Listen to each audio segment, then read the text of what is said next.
धीमे धीमे रात उतर रही थी।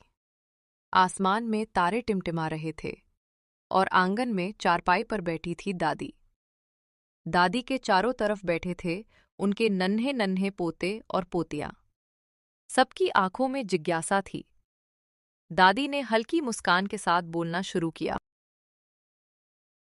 आओ बच्चों, आज मैं तुम्हें एक ऐसी किताब की कहानी सुनाती हूँ जो सिर्फ किताब नहीं बल्कि जीवन जीने का रास्ता सिखाती है। उस किताब का नाम है भगवत गीता।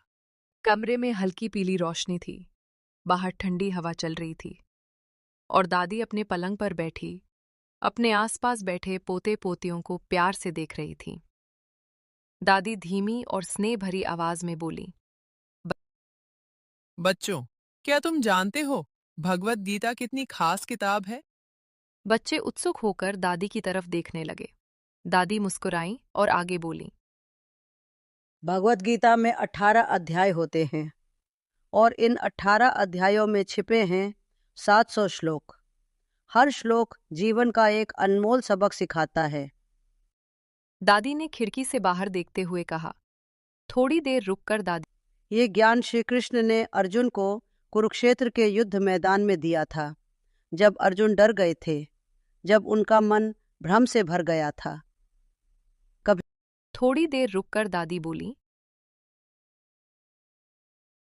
कभी कर्म की सीख मिलती है, कभी भक्ति का रास्ता दिखता है और कभी ज्ञान का दीपक जल उठता है।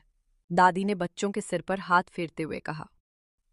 बच्चों, याद रखना, गीता हमें ये सिखाती है कि कर्तव्य करो, फल की चिंता मत करो। कमरे में सन्नाटा था। बच्चों की आंखों में जिज्ञासा थी और दादी की आवाज में अनुभव। दादी ने आखिर में कहा। अगर जीवन में कभी रास्ता भटक जाओ तो भगवत गीता के ये 18 अध्याय तुम्हें सही राह जरूर दिखाएंगे।